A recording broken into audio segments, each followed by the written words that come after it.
Hello YouTube.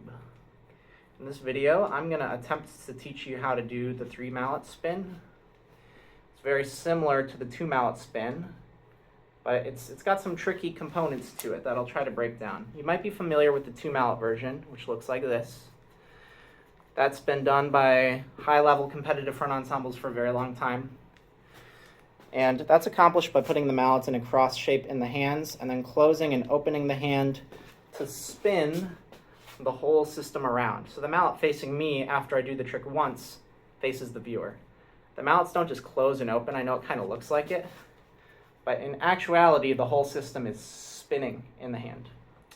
This is the same for the 3 mallet version as well. However, you're going to have an extra mallet close to the palm. I'll call these the inside mallets, and I'll call this the outside mallet.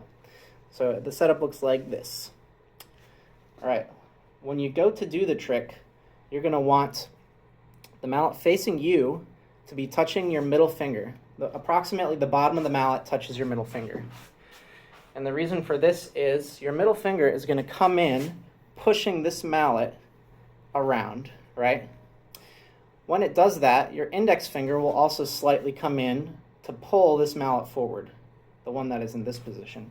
So I'll just show you kind of in slow-mo, right? You got these 3 mallets in a triangle. There's one facing me, one facing the person to my right, one facing the person to my left.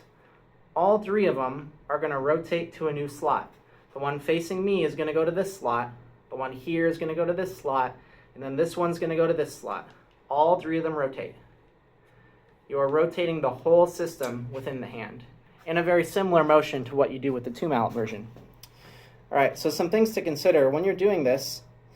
The purpose of the ring finger is to inch this mallet back up when it tries to fall down. As you go faster, it's going to start to try to fall in the hand, and if you try to pump with the ring finger, it actually doesn't work. The ring finger is only good for propping the mallet back up to set you up for the next rotation. Your fingers in general have to get used to setting up the exact same shape after each rotation because the shape is very important for doing the trick consistently. If the shape gets messed up, like if I try to do it too fast and I lose the shape, well then I can't keep going. I've reached equilibrium there. So I would say don't try to do this one super fast. About as fast as you can do it continually is about like this. You can move the triangle in a slow circle. You can't do it this fast. It just falls apart instantly, at least with our current tech. Maybe in the future I'll come up with a way to do it even faster. But for now, this is what we got.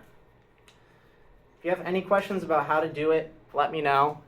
This is my first attempt at explaining it to anybody, so hopefully I can make a follow-up in the future. And hey, if you're marching WGI this season or drum corps this summer, and I see you do this, I'll Venmo you $1. All right, see ya.